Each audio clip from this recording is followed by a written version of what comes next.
After that epilogue done by me, this is Danny Kuchler with Danny's Chop Shop, and I have a very special first guest here. He's been in the wrestling business for 30 years, and he has promoted, wrestled, you name it, he's done it. Been a fan, and he's a frequent guest on the Between the Sheets podcast. He's like their third co-host. He's promoting Kingsport.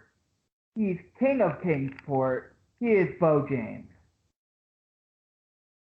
Yeah, thanks for having me on here, Danny. Looking forward to this. I've been looking forward to this for a while now. But I wanted, before I ask my rhetorical question, and we sort of explore this rhetorical question, I wanted you to talk about the efforts to help Don and Sandy Wright. Yeah, I don't know how familiar your listeners are with East Tennessee wrestling history, but before 1975, there was two offices in Kingsport. There was the Knoxville office and the Kingsport office. The Knoxville office ran by the Kazanas, and the Kingsport office was Mickey Barnes mainly, but over the years, a few different people. Mickey had it from the late 40s to the mid-60s, and then Lester Welch and George Grant had it, and then after that, Ron Wright, Don Wright, and Whitey Caldwell, the three biggest stars, took power and ownership of the territory.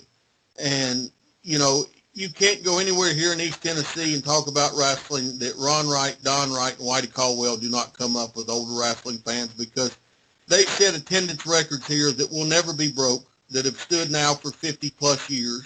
Wow. TV ratings that will never be broke, that have stood for 50-plus years.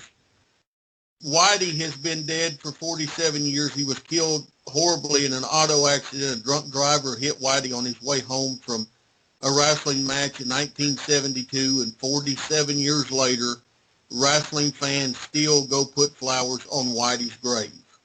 So wow. That tells you how big of a deal that they were here.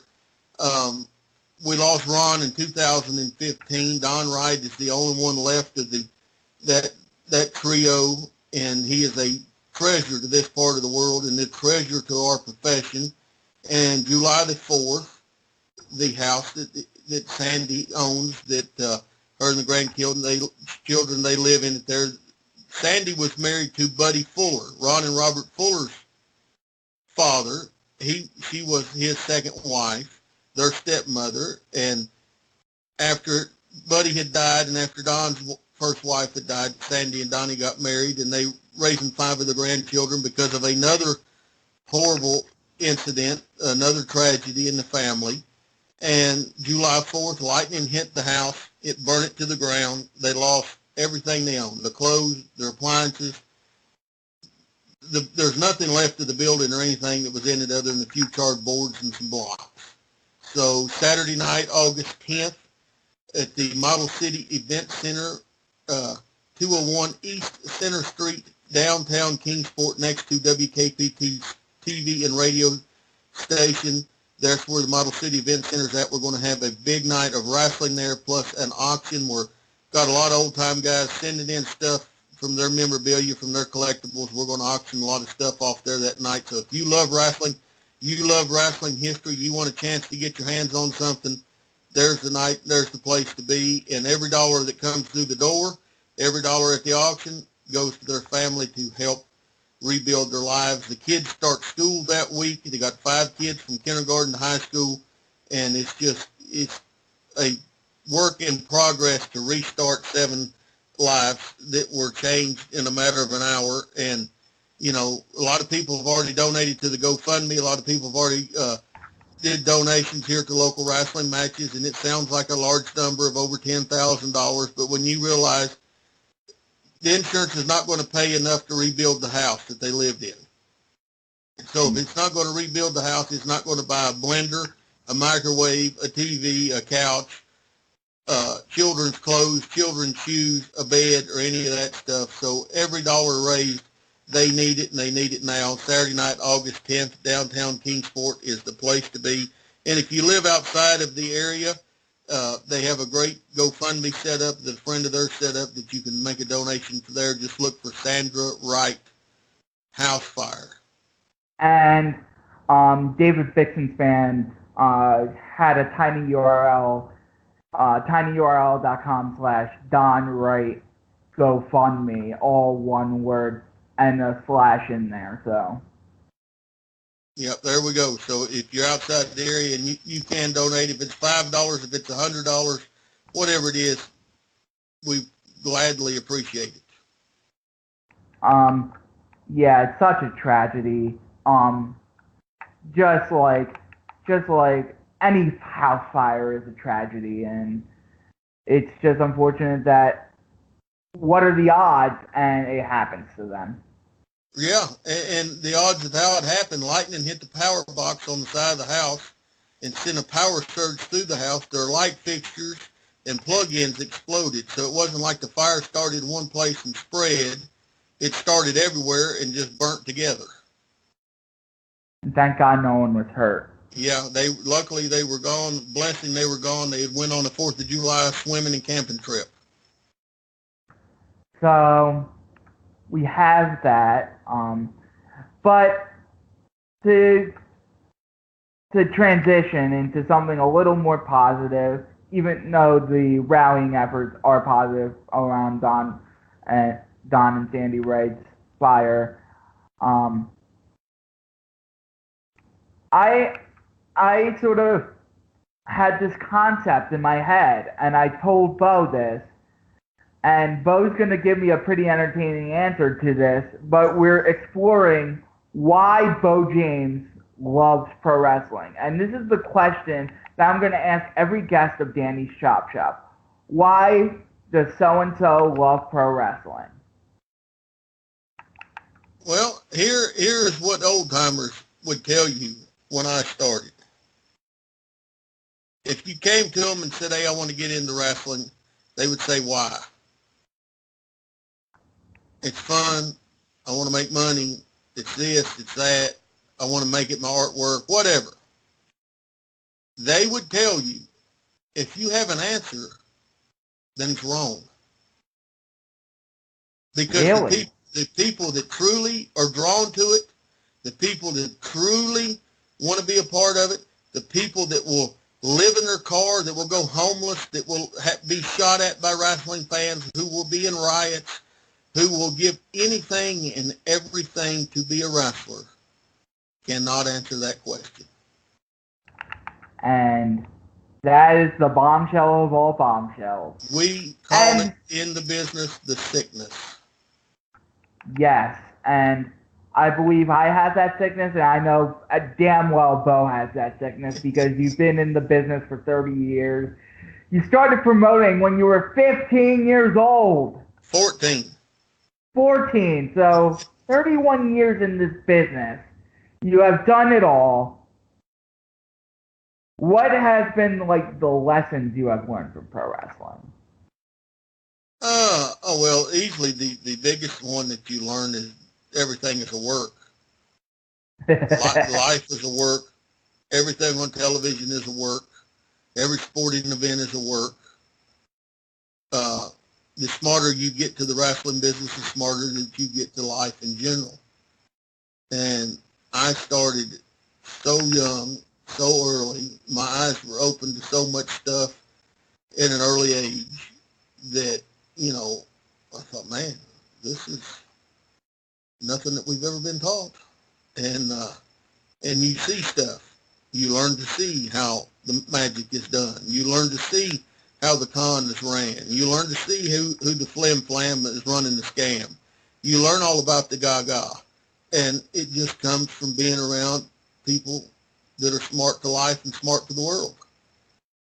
And I love the fact that you said there's no answer to why you love pro wrestling, even though to some people it is. It is an acceptable answer because I have a hard time describing what pro wrestling is to people. To this day. Yeah, well, here's the problem with it, and this is what makes it so hard. What pro wrestling is today is not what it was when I fell in love with it 40 plus years ago. What pro wrestling is today is not what it was when I got involved in it 30 plus years ago today. Right. What pro wrestling today is now is not what it was a year ago or 2 years ago. And what it will be in a year or two is not what it is now, because it is forever changing now. We live in a digital world. We live in a social media world. We live in a world where the wrestling fans think that they run the business. We live in a world where they think they have a say-so in what goes on. We live in a world where they opened it up so much, there's no putting the toothpaste back into the Right. tube, and it's all messed up. Right. But there's still that sickness there that people risk their bodies, people work their asses off for crowds and there are some fans who are so passionate about it that, including myself, that I want to learn more about it. I want to learn the history. I'm a rare breed. I'm 23 years old, and I'm interested in learning wrestling history and interested in all the stories. And that's why I listen to stuff like 605 and Between the Sheets. It's more because I have that sickness. Yeah, you're born with it.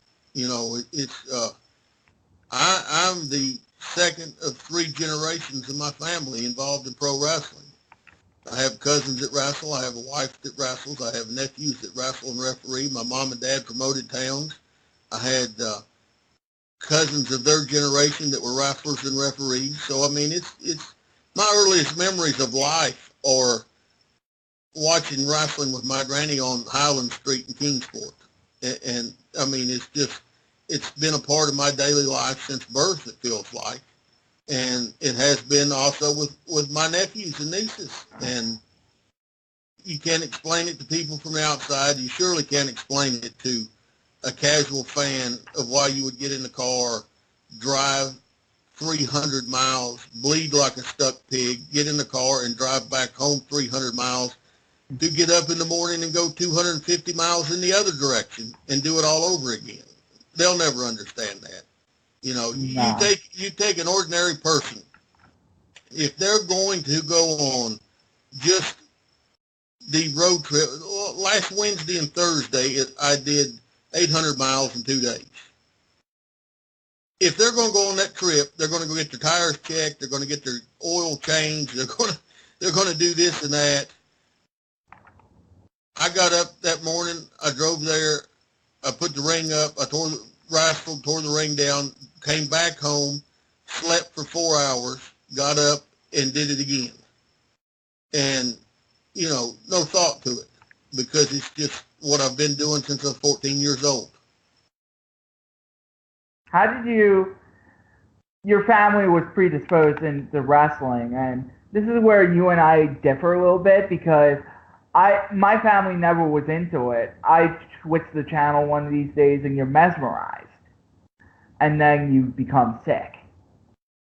And that can My happen. mom and dad didn't get involved in it until I got involved. Like I said, I had older cousins, and my grandmother used to point out to me on television that the referee, Zach Murray, that's your cousin right there. And Melvin Johnson, Melvin's an in-law, he was married to, Zach Murray was my mother's second cousin. Melvin Johnson was married to my dad's first cousin, so he was an in-law. So the two cousins, one was by blood, one by marriage, but they were on TV every week, and my granny would point that out. There's your cousin. There's your cousin. So I always thought that was pretty interesting. And both of them got out of the business in early to mid 80s.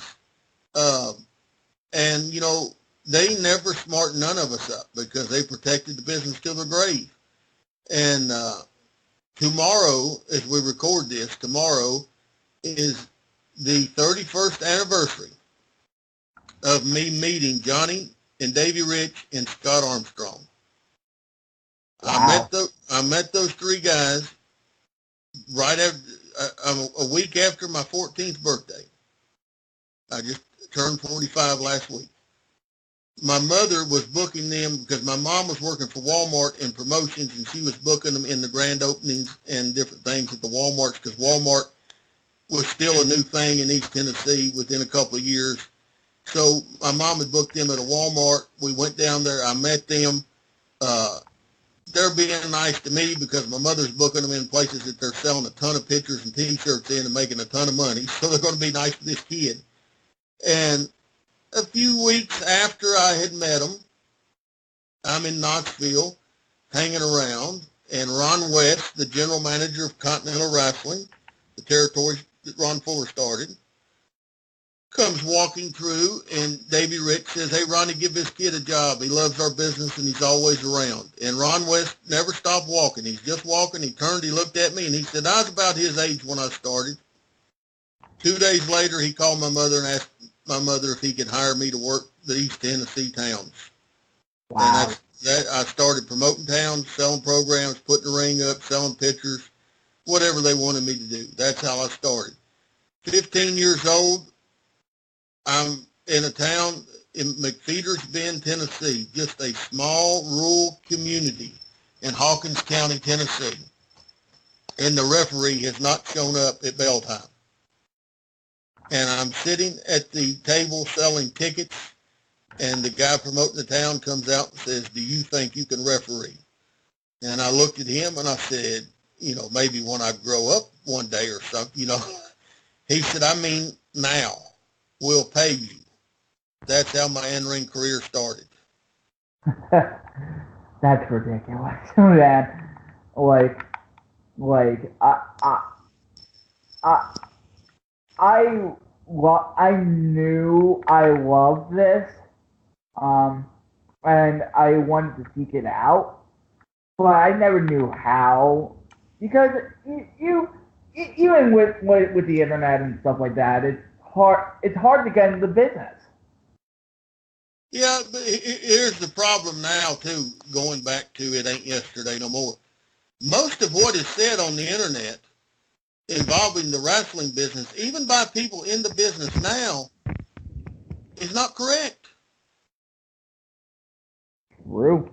Guys use words and stuff now that we never used. They're internet words that fans came up with because they didn't know the true words. So there's only a handful of people left in the world that speak wrestler. There's only a handful of people in the world that are truly understanding of the ways the old days were.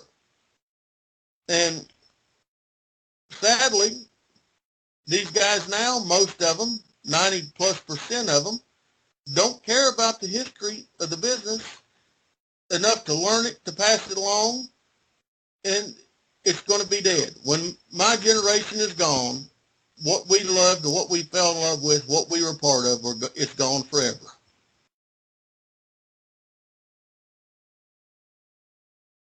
And that, in a nutshell, is sad, because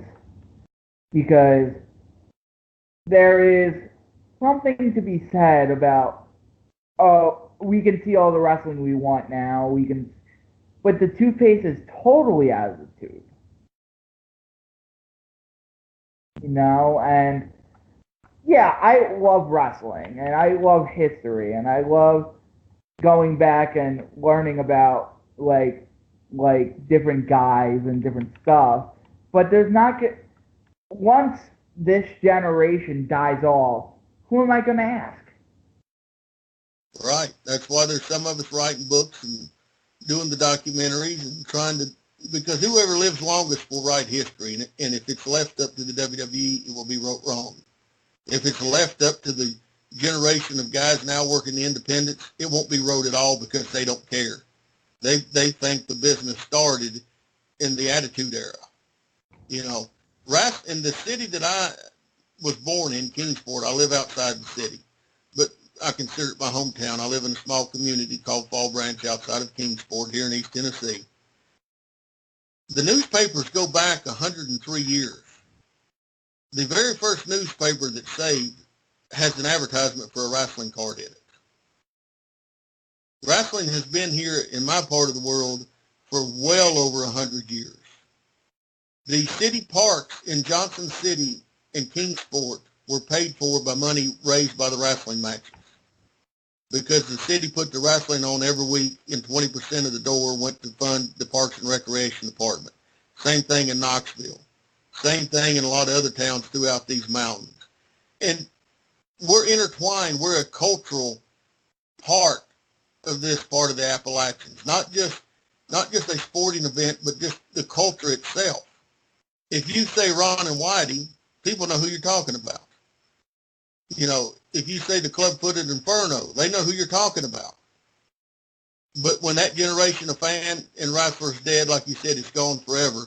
And the young guys don't care. They don't know the history and how important wrestling is to the cities all over the country. They don't know how important that wrestling was. They totally look at it different now than we looked at it years ago. And I think, as a modern fan, a lot of it's for the worse.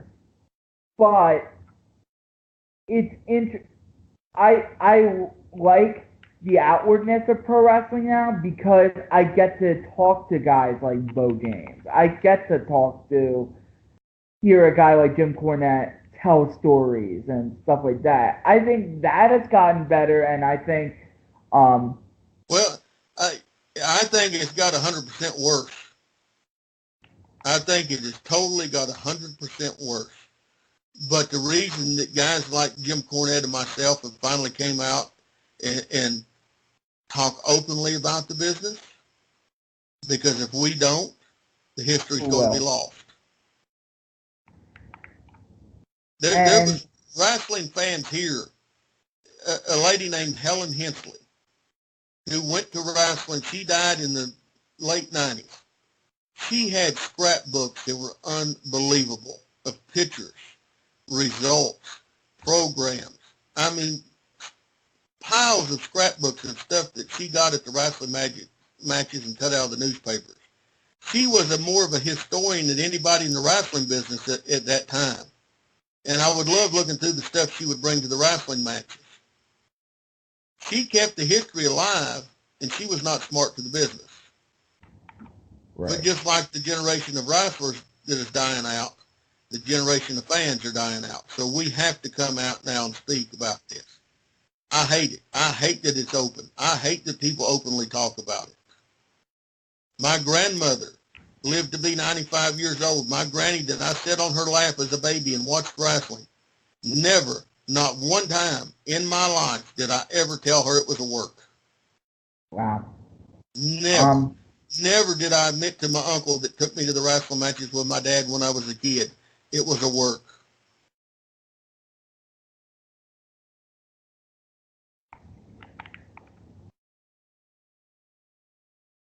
And that's passion right there, because... Well, I was told when I started at 15 years old, what goes on in here stays in here. If you speak to anybody about what happens here, your mother, your father, anybody, they'll find you floating in a river. And if you look around the dressing room, it was mean-looking men with scars and cauliflower ears. You believed what they were telling you. You're in a generation, and you have a passion for the old days, and you want to learn about it. Most people your age don't care, but you're of an age that your entire life you've been told it's entertainment. Your entire life you've been told it's predetermined. Yes. I was in the business for 6 months before anybody ever gave me a finish. I was told to count. 5 count on an illegal hold, 5 count on the ropes, 10 count on the floor, 3 count if they're down. It was their job to make sure they broke the hold or kicked out. They did not tell me it was a work. How I finally got smartened up, I had been around long enough that everybody assumed that I was smart, and I blew a finish. And I came back from the ring, and I had 3 men waiting on me that I thought were going to beat me to death. and they sat me down and told me.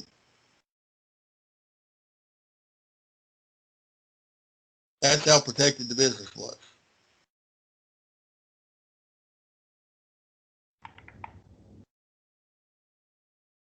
My question is, do you think, with the outwardness of information now, even if the tube was in the toothpaste, do you still think wrestlers would care to protect it? If it still was like when I started, Yeah. these guys wouldn't have got in the business. There was no wrestling schools. You paid, they beat you up, broke your bones, ran you away. You left and told everybody it's for real. You had to be born into the business. You had to be recruited to the business because of a background that you would have that was different than anybody else's, like Doug Furnace in Knoxville was recruited because he was a football player at the University of Tennessee, and he was legit the strongest man in the world at one point with 18 weightlifting records. They recruited him for the business. Or you started like I did, like Ronnie West did, like Randy Hales did, Bobby Simmons, Right. so many other guys. You got your foot in the door as a kid, and you had to earn their trust. Then they trusted you enough to do it. If you were under 200 pounds, you had no chance of being a wrestler unless you were a rare exception to the rule. A lot of these guys that people watch now and love would have been a referee 30 years ago because that's the only chance they would have had to have got in the business at their size. You guys were talking about what was the referee in the Ladies Between the Sheets that was working under a mask, and how tall was he and how weight he was? Mark Curtis. Mark Curtis was he was about 5'8", 150 pounds. Holy mackerel! 160 pounds at most.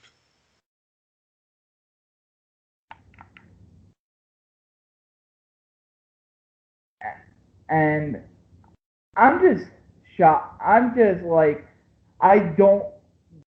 I like the fact that it's open, but I don't at the same time. It's weird because I have people. Well, here's something else. The thing about Mark Curtis was one of the most talented wrestlers in the world. He could get in and out of any hold. He could do any high spot. He could do anything. He had the mind for the business. But he never got the opportunity to shine as a wrestler other on independent shows because he was too small.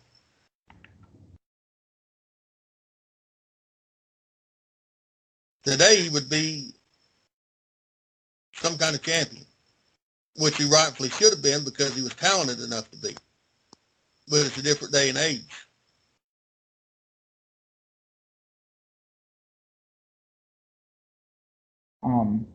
Yeah, and I understand businesses evolve and It hasn't evolved, it's changed.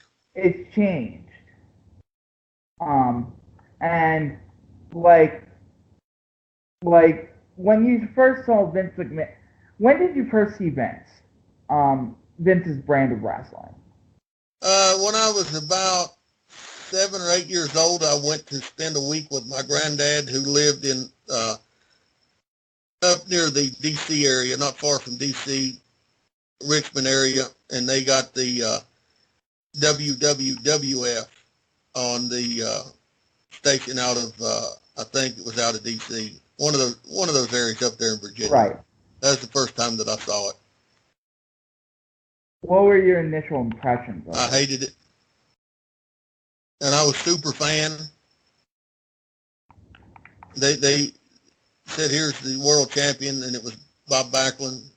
Harley Race was the world champion to me because I was an NWA fan. I saw NWA wrestling on TV every week. I went to the live matches.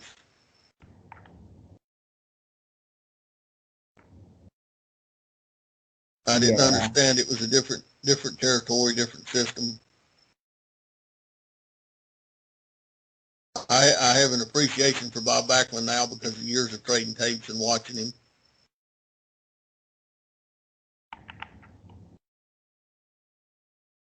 Yeah, and like it's hard for like a lot of the silence is not because I'm not interested in what you're saying and I'm not like disagreeing with what you're saying, but it's blowing my mind in a little bit. You know what I mean? Because it's like I've grown up. I became a wrestling fan in 2004. You know, I had stopped watching wrestling by then. and like I started watching older stuff. I haven't. This has been like a real like recent like impetus for me. Like 2014 is when I became a super fan, and I just thought it was the way it is. And then slowly but surely, I started to realize like there's a history to this, like everything else. Yeah. And like I see some of the merit in modern wrestling, and we disagree on some of the things. But it's like I agree that the wrestling business has gotten worse because everyone thinks they know what it is. Yeah, and they've never lived the life. They've never traveled the miles. And it, I don't hate on the boys making a living in what they're doing now. God bless them. Man, they're great athletes. They're much, the generation of guys now are much greater athletes than what I grew up on. And the generation before that and before that, it's just a completely different business now. It's presented different. It's shown different. It's portrayed different. It's done different. And I never tell anybody don't watch it. If you love it, man. Watch it because that's your passion. That's what you love. That's what you grew up on. It's not what I grew up on. It's not what I was a part of. So I'm disconnected from it. There's guys out there that I like to watch, you know, that I've seen come up in the business like AJ Styles. I've known him since early in his career. Becky Lynch, her first weekend in America, she managed me in a tag match with a couple of guys in Seattle against Harry Smith, T.J. Wilson, and Tom Pritchard, and a couple of guys, 10-man tag. She was in our corner. She came and did a seminar that me and Tom did in Seattle, so I met her first weekend in America. I'm so happy for her, so proud of her, what she has accomplished. Same thing with AJ. Jamie Noble, I knew Jamie Noble from the second match that he ever had, and it was great to watch his rise and his run in the late 90s and early 2000s. And, you know, he's still working there in the office. I'm so proud of him. A lot of guys, I've worked with a lot of guys that, you know, that was their dream. My dream was to never go there. My dream was to be a regional star here in where I live in this part of the world. And because my heroes were the regional stars here. And I've got to do that. I have been on TV since I was a teenager. I can go just about anywhere within a couple hundred miles of the house and people know who I am. But I've also been blessed to wrestle in Atlantic City, New Jersey, Cleveland, Ohio, Columbus, Ohio, Portland, Oregon, Seattle, Washington, Salt Lake City. I've got to travel the country and do what I love.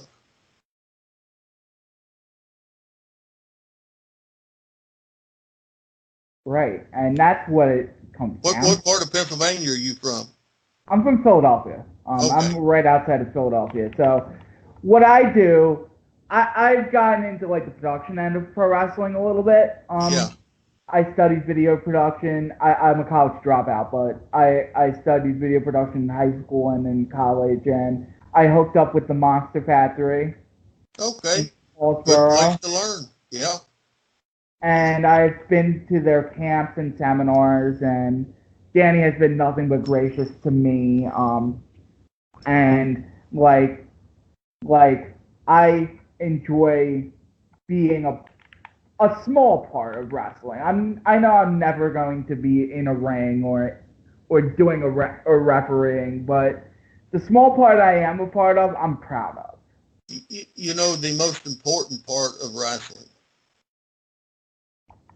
And they always shortchange themselves because they always say the same line to me. I'm just a fan. And I say, no, you're the most important person in this building.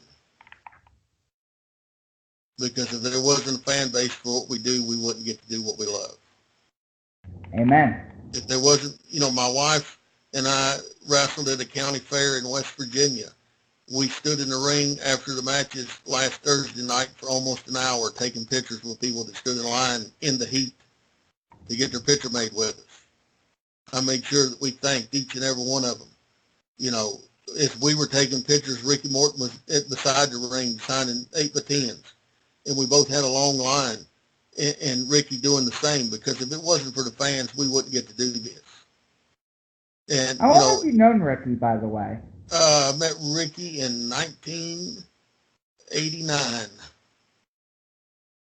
So, wow. What's that, 30 years. And listen to Between the Sheets this week for many Ricky Morton stories. Yeah, I've got many. I probably, other than Robert, I probably have more than anybody. And I just enjoy, hearing people read it. And the generation doesn't my generation, unfortunately, doesn't like reading books. It's all instant gratification. And sometimes I suffer from that, Sometimes I want it now, and I deal with all this stuff. But there's something to yearn about waiting for it. Yeah, I started researching wrestling here. I'd always studied it growing up, but in 1995, I started going to the libraries and looking up cards in the newspapers. And, I've been doing that now, 24 years? And I have such a database of everybody that ever wrestled here in East Tennessee, and I'm doing East Kentucky and Southern West Virginia now, and working on that because I want the history to be told correctly and be done right. And, it's just some of us have a passion for that. My wife is bored to tears when she goes to the library with me if I have to go look up stuff or find out something, she doesn't have that passion. But I have a wrestling fan here, Kenny Short, he's older than me, and he's been going to the matches all of his life like I did.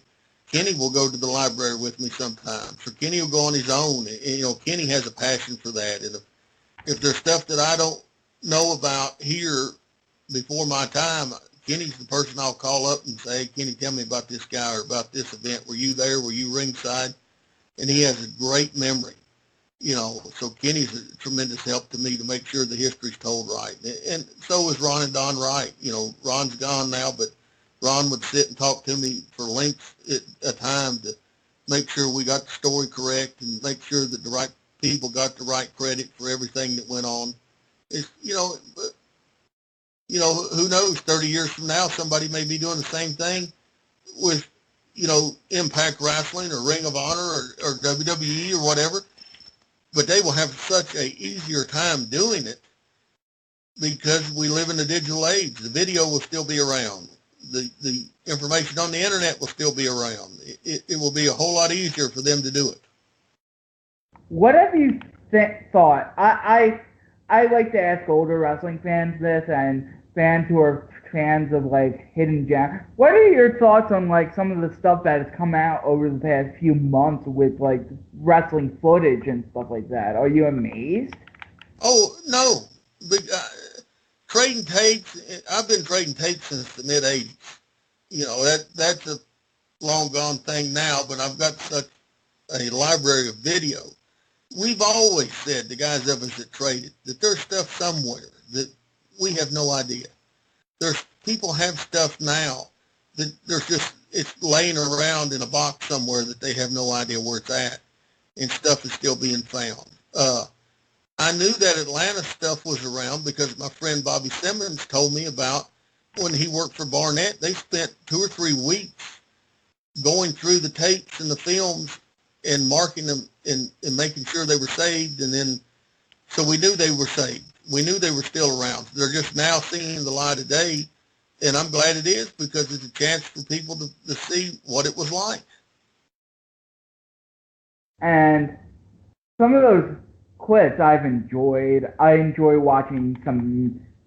I know you have an affinity for Memphis wrestling, and you worked in Continental, and like I worked in Memphis too. I know you worked in Memphis. Yeah. I got a funny story because I was in the car with my younger brother, who's a more of a casual fan, and we were listening to Between the Sheets because I was just bored, and you were on, and he's like, "This guy is so compelling, dude." My brother told me that you were so compelling. It's a passion that I have to make sure that it's told and saved and that people get it out. And, that's why I like doing these podcasts, so we can talk about stuff that your casual fans don't know about. It's something we can talk about that even true fans of today don't know about. The problem, I'm a huge baseball fan. That's my escape every day. I'm sitting here talking with you now because I'm going to watch the Cubs late tonight because they're on the West Coast. I know who Anthony Rizzo is, but I also know who Sammy Sosa is. I know who Andre Dawson is. I know who Jody Davis is. I know who Ron Say was. I know who Ron Sano was. I know who Sandy Koufax was. I totally I know understand that. baseball history because I'm a fan and I've watched it all of my life, and I've always read up on it and read up on the players that I've heard my dad talk about. My dad's a big baseball fan. My grandpa was a huge baseball fan. So was my grandmother. So I've always had that passion too, not just for wrestling, just anything that I'm interested in. I want to know the history of it. And younger people don't have that desire. I've always had that desire, no matter what interest I've had. I have the baseball interest, I have the sports interest, and I know like players, and I study up on games and stuff like that because I'm a fan and I like learning. Um, you never People feel like they're never gonna learn anything new now. Right. That's all out there for us. But it's like it goes back to the problem that you laid out in this. People think they know it all. But And they think what's going on now is the only part that's important. we learn from the past. And here's something else I don't understand about the fan of today. If you dislike it so much, why do you watch it?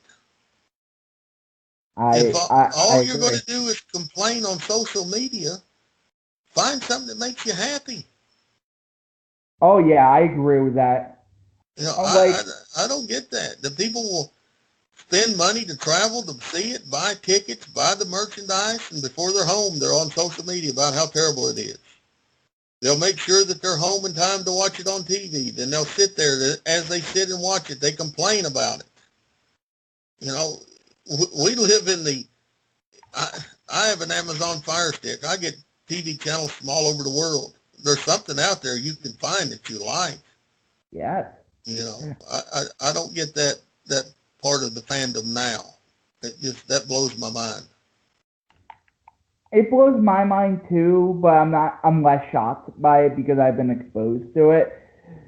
Because it's like, but I look at things positively, and if I don't like something in wrestling, I just don't watch it. That's exactly me. I'll check a few minutes of modern wrestling out a week, not much, but I'll look at something. I go, I like that. Or I go, I don't like that at all, so I'm not going to watch any more of it. And that's the end of it. That's the end of it. If I see something I like, I tell people, hey, I saw this guy. He's pretty good. I liked it. I liked what he did. I see what they're doing. I like that. You know, if I see something I don't like, I just simply say, it's not my deal. It's not my cup of tea. You may enjoy it. Check it out. I want people to watch wrestling. I want people to like it no matter what it is. Yesterday, today, or years to come. I want people to watch it. I want the business that I fell in love with and have been a part of all my adult life. I want it to continue, and I want people to love it. Yeah. And you're innately scared that it's not going to survive because people have such vitriol. There will always be a form of it. You know, it will always be around, but it will forever be changing now because they're trying to make people happy. Instead of making people feel the emotions. And that's something I like about Lance Russell. Lance Russell's the greatest wrestling announcer of all time. In my opinion and your opinion, just the greatest. He's head and shoulders above everybody. Not to take away from, and there's great Les Thatcher, Gordon Soley, Bob Caudle, all these other, Frank Boheim, all these other great guys from other territories. They were great, but I just think Lance was the best. In like the I know there's like tons of Memphis out there, but in the and I've only watched a minuscule of it because I like keeping up with modern. I like to watch classic. It's hard now to watch everything, Oh yeah, there's so much out there now. Randy Hales told me that the amount of wrestling that he watched over the weekend, and I said, Randy, how in the world did you do that? I can't.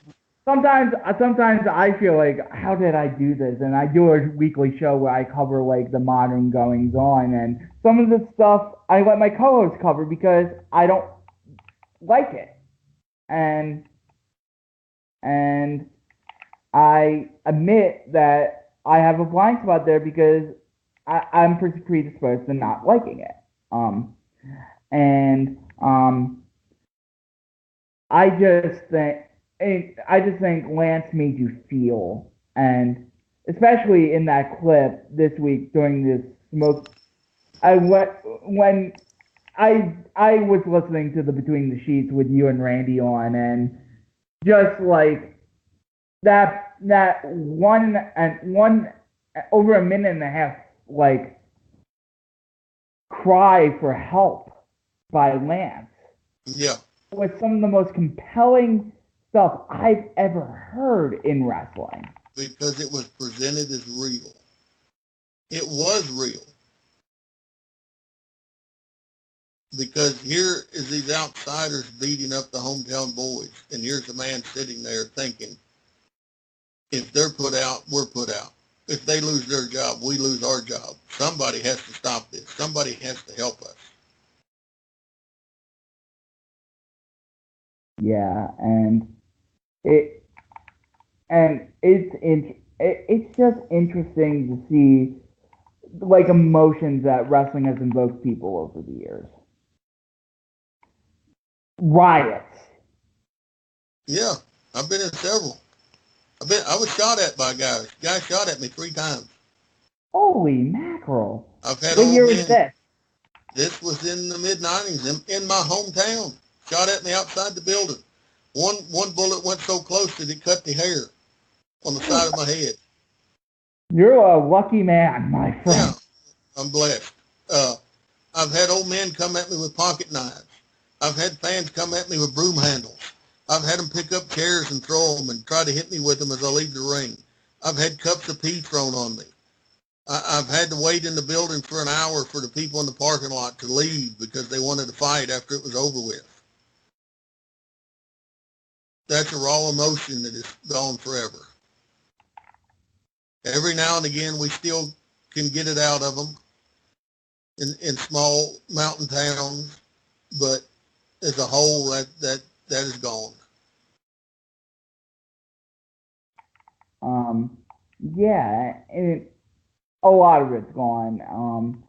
I still think in-ring storytelling is there, but it's hard to find. Well, it's a different story being told now. It's not Yes, it's not good versus evil. It's just two characters or two personalities. It's not outsiders invading your hometown heroes. It's not right. your local sports hero of Whitey Caldwell is in trouble because the mad Russian is coming. My God, what is going to happen if this Russian hurts Whitey? What are they going to do? We have to be there this week to make sure Whitey's all right. We got to be there this week to cheer Whitey on. Because if we cheer for him, he'll fight harder.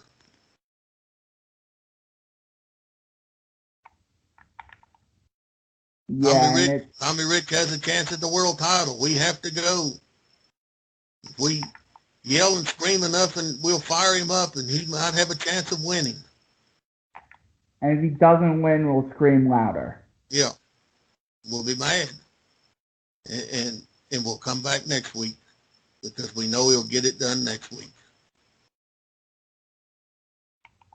It's changed. It's definitely changed, and it's it's amazing to see even the slightest bit of change, sort of letting the cat out of the bag, sort of let everything go by the wayside.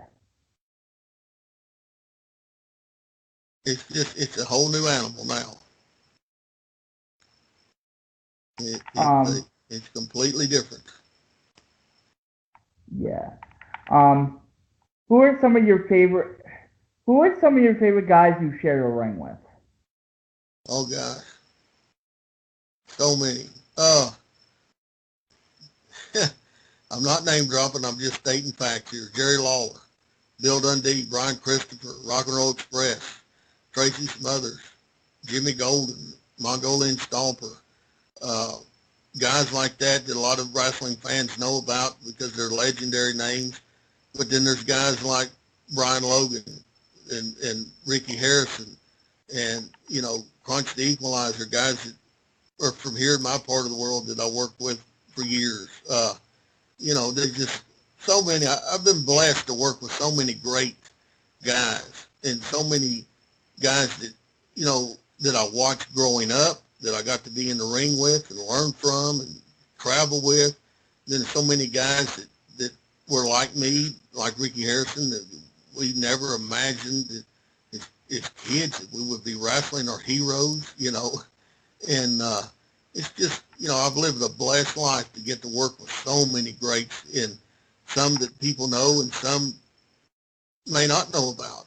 That's one of the reasons that I started my streaming network, because I wanted people to see, the Roger Andersons and the Frank Parkers and the Ricky Harrisons and the Christian Brothers and the Death Riders and these guys that helped me along the way and helped me make a living. And they never really got a national spotlight or anything other than being in the results in the Pro Wrestling Illustrated. And, we have videos up of all throughout our 28 years of existence with Southern States Wrestling on the network. It became a work of, I started the network so my great-grandnephew or my grandnephew, grandniece, they could see my career after I'm gone, because their moms and dads got to grow up and watch it. But then it became a work of love, so people could see these guys that I just mentioned, plus Mike Sampson and Steve Flynn and GQ Stratus and Alex Shane, all these other people that were such a part of our family business, such a part of my life. And it's become a work of love to share this stuff with everybody.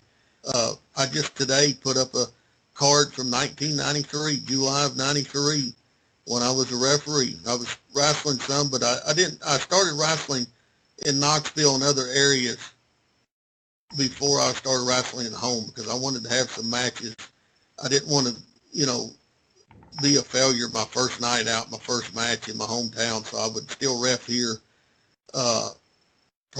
Probably 6-8 months, maybe even a year before I started wrestling here locally at home. I was wrestling in other parts, other areas. But, I'm repping that event from '93, and there's a lot of guys on there that I broke in with, and I just sit and watched it today and thought, man, we were just kids without a clue. But we learned along the way, and some of us, in the first match is a guy that wrestled for me known as Skyfire, who went on to wrestle in WCW as Jason Jett, and he was Easy Money in ECW, and he had a developmental deal after WCW for a while with WWE, and he started within the same time that I started, and did well for himself. And I've been blessed over the years to get to work with so many greats. I mean, and people that I watched on TV that I never would even thought I would even get to know, like the Moondogs. I wrestled them, like Dundee. I wrestled and traveled with Dundee. Been to his house many times. He's been here and stayed. He came and spent Christmas with me and Misty a few years ago. So, I mean, it's not just I've got to wrestle with them. I've got a relationship with them. I got a friendship with them. Ricky Morton, one of my best friends in the whole world. Someone you probably never thought in a million years, like, this guy is, and, like, with internet, it's easier to have those connections with people, but it's also harder because people don't know how to communicate. Well, a lot of people think that, I talk to him on Facebook, so we're friends. These are people I've shared rooms with, shared the car with, shared the dressing room with, shared the ring with. I look back and go, wow, man, look at what all I've got to do over the years. Yeah, and even in my short time in the industry, like, some of the people I've gotten to talk to, like Dr. Tom and Kevin Kelly, and, like, I'm grateful to know people who are wrestlers and stuff like that, because they make me better people. Right. I've known Tom Pritchard since my first day in the business. I talk to Tom pretty regularly. He lives about 80 miles from me. He's a great cat. Oh, yeah. He's hilarious. He's hilarious. One of the best. And one of the best in the ring over the years, too. That, most of his career, he had 2 runs in WWE, but most of his career was in the Southern Territories or the Pacific Northwest. So a lot of people have not had the chance to see it. What are some of your favorite territories not named Kingsport that you worked for? Not in the Tennessee area, obviously. Well, I mean, the only 2 true territories that I worked was working for Continental, and that was not in the ring. That was, selling merchandise, ring crew, that kind of stuff. And then I wrestled in Memphis and in the Memphis territory. Reffed a few times in the Memphis territory too. But I've worked for independents all over. I worked in Portland, Oregon. I loved that. Never thought I would work in Portland. And we went out and worked for Lynn Denton when he was trying to get Portland wrestling going again. I loved it out there. I worked the Ohio Fair Circuit for Bobby Fulton a few summers where he would run the county fairs in towns in Ohio, and I learned a lot working there, working with Bobby every night. And I either wrestled Bobby Blaze, Bobby Fulton, or Tracy Smothers about 4 or 5 nights a week every summer for like 3 years. And every now and again would wrestle with Ricky too on those towns. Learned so much there early in my career. I wrestled all over the Carolinas in the 90s. I always had a great time working over there. I got to see the rise of the Hardy Boys. I met Matt and Jeff when they were just kids breaking in.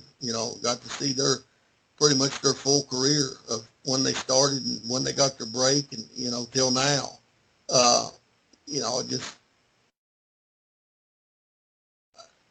I've just wrestled just about everywhere, for a lot of people. And not too many not too many areas that I didn't like wrestling because I was getting to do what I love to do. Um, now there may be some towns here and there that I didn't care for the actual town or community that we went to for whatever Right. reason. But, But this is not a negative podcast, so yeah, it's like I don't like dwelling on negatives because I just feel like the reason why I started this podcast, and I sort of touched on it in my epilogue that I pre-recorded before I got on the phone with you, is because life is too short to hold grudges, um, to let people go by the wayside, and I just want to talk to people that have similar passion to me, and that is liberating to me that I got to talk to you. yeah. That you're such a beacon of knowledge. I look at this too. Even the bad towns, I learned something there. Maybe it was just simple as the fact to never go back there again. you know? But I learned something that day. So every day's a test. You either pass or you fail. And I failed a lot. But So have I. the good is outweighed the bad. Yeah, and it's hard because I've dealt with like a lot of mental health issues in my life, and a lot of things I didn't have an ideal like what card, but no one has. Some people Yeah. get to live their dreams, and I feel like I'm living my dream.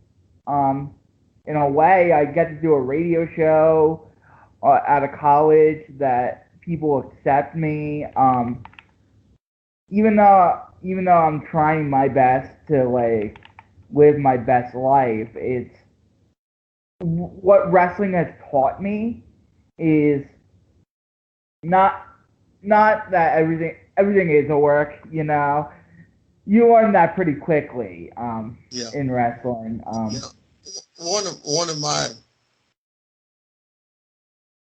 One of the worst things that I've had to deal with in the business was not anyone else's fault other than mine, but addiction. You think, well, I'm living the life of a wrestler. There's periods like now doing this streaming network where I put tapes in to digitalize and I start watching and I go, man, look how messed up I was right there on drugs. Yeah. Or I go, golly, I don't even remember this at all. And that's because pharmaceuticals and Boilermakers, you know, it's by the hand of God and the love of my wife that I'm alive. But now I get to go back and watch it. And I go, you know what? I made a lot of mistakes, but I survived. I made a lot Yeah. of mistakes, but I still do what I love. Now I get to tell these young guys when I see them, I say, listen, don't do as I did. Do as I tell you. I'm trying to help you. I've been there. I've seen it. I've done it. I lived it. Right. And I'm sorry. Go on. Yeah, I mean, there's many times over I should have been dead.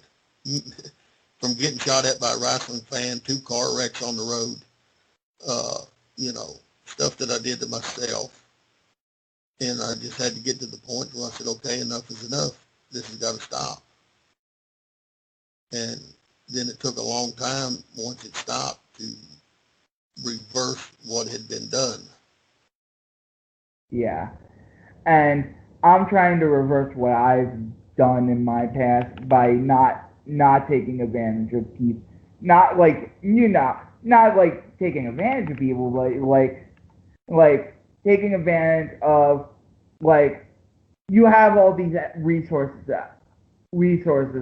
for you, and you have people here to help you, and you still continue to dwell in your past and everything like that, and you never think because you're living your dreams.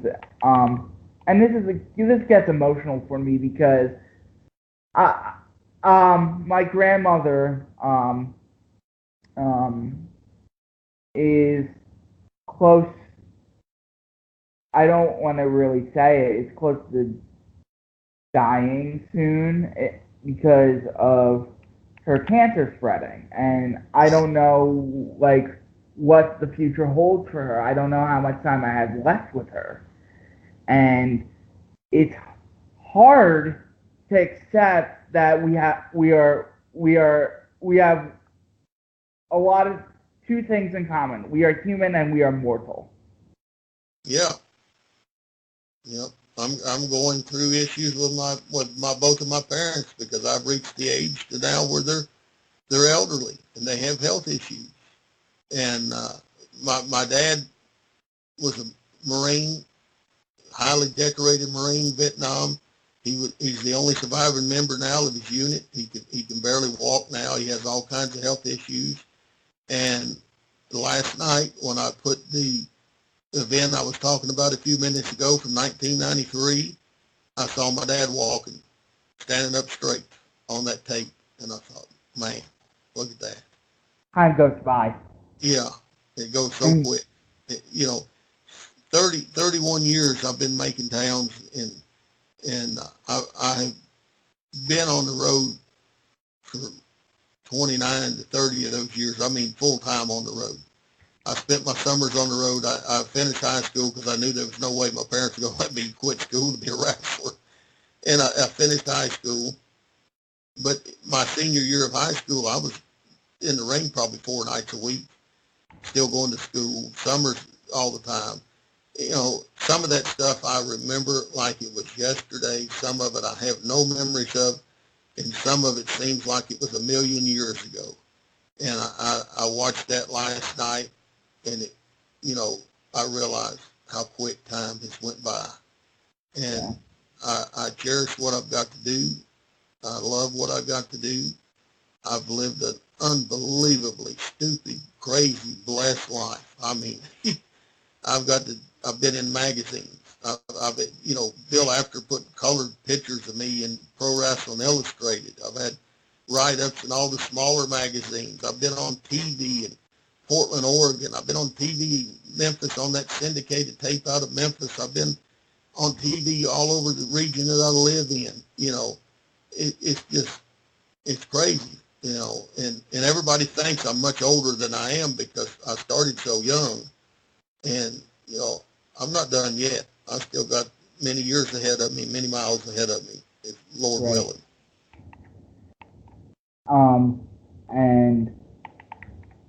And it's amazing just to see everybody's growth in this industry, and everybody. You're a better person if you're a wrestler. Some people are bitter about it, and some people will never get that. But most of the wrestlers I've encountered, and most of the people I've encountered in wrestling, are better people because of wrestling. Oh yeah, knowing what I was when I would have probably, there's no probably to it. I'd either been dead or in prison if it wasn't for wrestling. Wrestling kept me going. I had somewhere to be every day. I had something to do every day. I had something to look forward to. I had something to motivate me. Luckily, I have things that can motivate me, and this is one of the things that motivate me. Talking to people like you. Hopefully, I get to talk to people like I've talked to people like Chris, and I've talked to people from all around the world who are passionate about pro wrestling. I just want to do it more on a consistent basis. Yeah. Because I I get anxiety about myself, and it's one of those things where it's like it's not people tell you, your voices tell you that you're not good enough. And it's like, yes, you are. Yes, I am good enough. And I know we're probably getting to like the heebie-jeebies, like all these talking about feeling stuff, but that's what wrestling teaches you. Yeah, well, I come from a day and time when you had no feelings. You weren't allowed to show them in wrestling. You shut up, do what you're told. You hold all of it in. You find a different way to deal with it. But you see stuff that along the way that, blows your mind. I like telling the story. I got out of the shower one time and it, after wrestling, and I could hear my two little nephews laughing, which they're grown men now with their own families. But little Jake was probably 2.5 years old, and his brother was, 4. And I hear them laughing, and I look around the corner, and there sits the Mongolian Stomper, the meanest man in the world, the monster of my childhood nightmares. Him and the great Kabuki gave me nightmares as a child. And there's the Mongolian Stomper sitting there with my nephew, one on each leg, and he's tickling their little bellies and talking to them and playing with them. And it was like, what kind of bizarro world am I in? But when I'm done with the business, when I'm done with the road, I have all these great memories in the ring. But the memories that mean the most to me are ones like that. Ones like Ron Fuller calling me to ask if my little grandnephew Waylon had a good Christmas. You know, Brad Armstrong sitting on my couch watching football with me. That's the stuff that I cherish. That's the stuff that I'm going to take with me. Ricky Morton being in my wedding. You know, it's just, I've lived a crazy, stupid, blessed life. And we're going to go to plugs now, because that's a perfect way to end this. What are your plugs? People can hear you in a lot of places and see you in a lot of places. But yeah, I've became kind of the third host of Between the Sheets somehow. I'm on there pretty regular with David Bixenspan, Chris Elder. So I've had Chris on my show before in a different iteration. Yeah, good guys. I enjoy talking to them. So you check me on there. I'm on Randy Hill's podcast, Memphis Memories with Randy Hills. You can look that up too. I'm on there quite often. Randy and I are starting a Patreon in August, where it's called It Ain't Yesterday No More. And each month we're going to do a 2 to 4 hour show, and we're going to talk about our lives in wrestling and how it was then compared to what it is now, and not in a negative way, just an educational and entertaining way, so you can learn more about what wrestling was when we came up and how we loved it, and what we did and are still trying to do to keep the history alive. So you can find out more about that when we get closer to it launching. You can follow me on Twitter at King of Kingsport. Follow me on Facebook, facebook.com/Pro Wrestler Beau James, Beau. Everybody misspells my name the first time. Follow my promotion, facebook.com/Southern States Wrestling. And my passion, I spend hours a week working on our streaming service. There's 105 videos up there right now. We launched it a year ago this week, so we put 105 videos up in a year. New videos every few weeks. If you're a new subscriber, you get a 7-day free trial to check it out. Then it's only $4.99 a month. It's Southern States Wrestling Network.pivotshare.com, and always good stuff on there. Full events, classic TVs, not just from Southern States Wrestling. We have some stuff from Tennessee Championship Wrestling Independent ran here in East Tennessee in the 90s. We have TVs from Nationwide Championship Wrestling out of Ohio that I helped produce and direct in 2001. That stuff's going up all along this year. So there's always something on there. Legendary names like Sherry Martell, Jimmy Golden, Rock and Roll Express, Mongolian Stomper, Jerry Lawler, gosh, so many more to name that you can find on our network that is from our events over the years. If you're an old-time wrestling fan, you will absolutely love it. If you're a new wrestling fan, there's something on there for you too, because the match where Becky Lynch managed me that I talked about is on there. Harry Smith is on there. There's something for every fan of every era on the network. Southern States Wrestling Network.pivotshare.com. And you can keep up with all my goings on at my website, which I'm getting ready to update as soon as I finish this here, kingofkingsport.com. Lots of great stuff on there, and you can keep up with my schedule on there as well. And, if you're out there at a wrestling event that I'm at, please come to the table and tell me that you heard me on this podcast or Between the Sheets or, whatever else that I do, because I always enjoy meeting people who support us and follow our careers and follow what we do. Me and Misty, my wife, she wrestles. We love meeting people out on the road. I was telling you about Digital World Las Vegas a few years ago. A man come up and started speaking to me about my career and started talking to me about different things. And I said, "Are you from Australia?" Because his accent, he said, "No, New Zealand." And I said, "How in the world do you know about us?" And he said, I watch you online and I listen to the podcast.